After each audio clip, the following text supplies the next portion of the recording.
Oke, Bapak Ibu dosen, kita lanjutkan materi kita, yaitu pembuatan tugas untuk mahasiswa. Kita login dulu.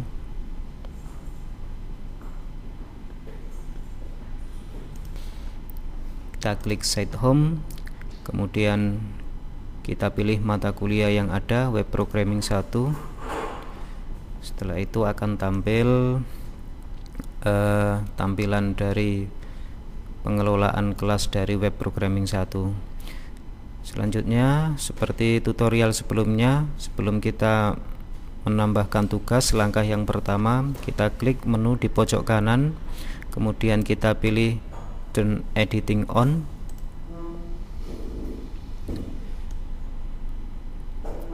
Oke, kemudian kita bisa menyembunyikan sidebar yang di sebelah kiri ini. Klik tombol X biar tidak mengganggu. Selanjutnya kita klik add an activity or resource. Selanjutnya kita pilih assessment, kemudian add. Nah, ini kita masukkan judul tugas yang akan kita berikan kepada mahasiswa. Misalnya jelaskan langkah-langkah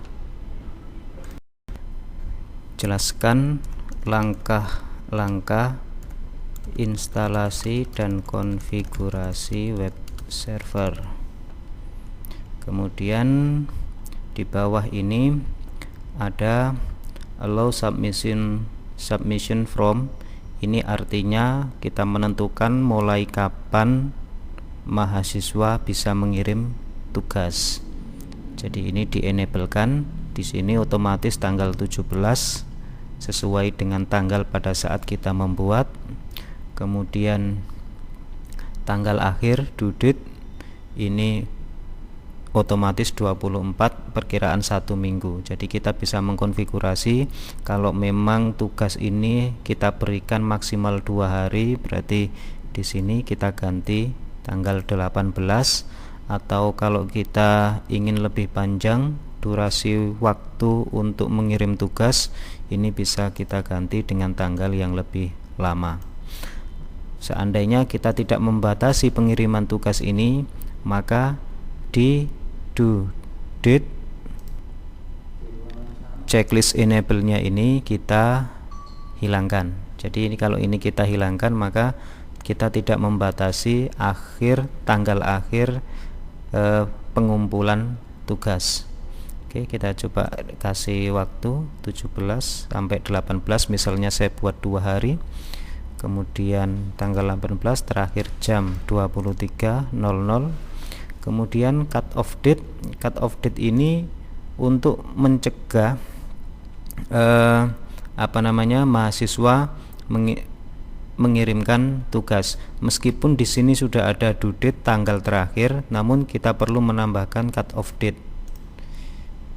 Ini nanti untuk mencegah mahasiswa itu bisa upload ketika sudah melewati batas tanggal yang sudah ditentukan. Nah, ini cut off date ini syaratnya adalah tanggalnya harus sedikit lebih lama dari due date. Jadi ini misalnya saya buat 23, di sini menit 00, maka di sini untuk cut off date saya buat menitnya lebih lama daripada due date. Misalnya 38 atau 59, pas tengah malam. Yang ini 58. Ini bisa ini seperti ini. Kemudian remind me to greet, ini pengingat saja. Pengingatnya ini sampai tanggal 31 Maret. Ini ya kita sesuaikan tanggal 18, atau kita tidak usah menggunakan fasilitas ini, kita hilangkan enable-nya. Selanjutnya ke bawah, submission tipe.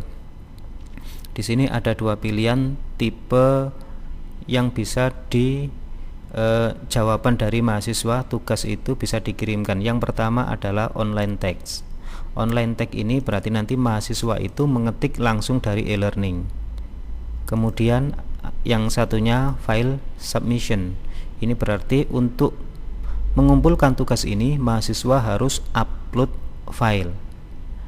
Nah, umumnya kita menggunakan file submission. Kemudian ke bawah ini maximum number of upload files. Ini menunjukkan dalam mengumpulkan tugas mahasiswa itu bisa mengupload maksimal berapa file. Jadi misalnya tugasnya itu lebih dari satu file, ini bisa diatur dari sini, maximum number of upload file. Kalau kita membatasi hanya satu, maka mahasiswa hanya bisa mengupload satu file. Rata-rata selama pengalaman saya menggunakan e-learning ini, kita meskipun kita memberikan nilai 20, tapi umumnya mahasiswa itu ketika mengirim tugas hanya satu file. Kemudian maksimum submission ini otomatis 8 MB, ini nilai terbesar dari e-learning ini, bisa menampung upload satu file. Jadi ketika mahasiswa mengirimkan file itu maksimal besar ukurannya adalah 8 MB. Kita bisa mengganti lebih kecil, bisa misalnya 1 MB atau lebih besar lagi. Kita gunakan defaultnya saja 8 MB. Kemudian ke bawah sudah selesai. Jadi saya urut dari atas lagi. Yang penting yang dimasukkan nama tugasnya, deskripsi bila perlu. Mungkin di sini deskripsi ini kita isi dengan penjelasan-penjelasan khusus tentang tugas, bagaimana langkah-langkah membuat tugas ini. Kemudian ke bawah kita atur tanggal mulai mahasiswa bisa mengirim, tanggal terakhir, kemudian cut off date. Kemudian selanjutnya di sini file submission, ini sudah defaultnya di file submission, tidak usah kita atur. Kemudian maximum of number ini juga sudah default 20 dan seterusnya. Maka sebenarnya kalau kita membuat tugas cukup memberikan nama tugas sama pengaturan ini saja, allow submission from, due date sama cut off date. Oke, selesai. Selanjutnya kita klik save and return to course.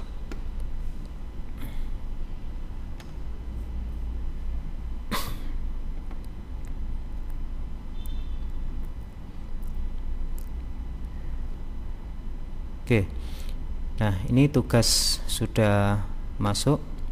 Kita akan mencoba melihat dari sisi mahasiswa.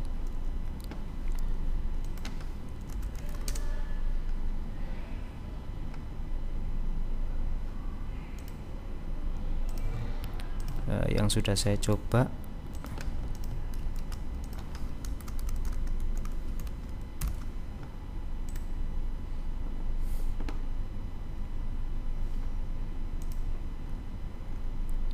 Oke, di sini web programming 1. Nah, ini adalah tampilan mahasiswa, di mana ini materi yang sudah kita upload bisa dibaca oleh mahasiswa. Kemudian ini tugasnya. Kalau mahasiswa ingin menjawab bisa diklik. Kemudian di sini sudah ada keterangan time remaining. Jadi di sini mahasiswa sudah tahu bahwasanya tugas ini sisa waktunya adalah 1 hari 15 jam. Kemudian mahasiswa bisa klik add submission untuk menjawab.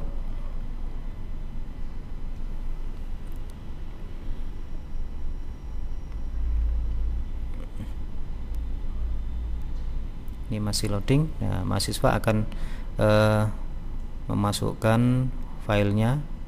Misalnya saya coba memasukkan satu file contoh. Nah,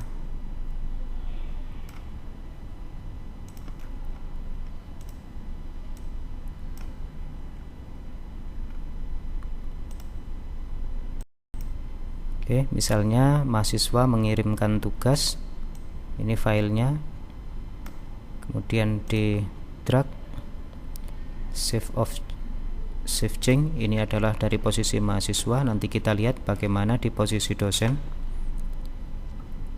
Oke, selesai. Kemudian kita cek tugas ini adalah tampilan di posisi dosen. Klik untuk ngecek tugasnya, klik nama tugasnya. Kemudian di sini akan tampil. Jadi untuk tugas ini partisipan ada 2, maksudnya mahasiswanya ada 2. Kemudian submitted yang sudah kirim tugas 1, butuh penilaian 1. Nah, klik tombol view all submission. Nah, maka di sini kita akan tahu ini mahasiswa yang ada Muhammad Prayoga Hadi sama Fajar Nur Trengginas. Di sini Muhammad Prayoga statusnya submitted for grading, ini artinya ada warna hijau, berarti sudah kirim jawaban atau kirim tugas. Sedangkan Fajar Nur Trengginas ini no submission, berarti dia belum kirim tugas. Ini bisa kita ambil tugasnya dari Muhammad Prayoga Hadi. Oke, demikian cara membuat tugas ke mahasiswa.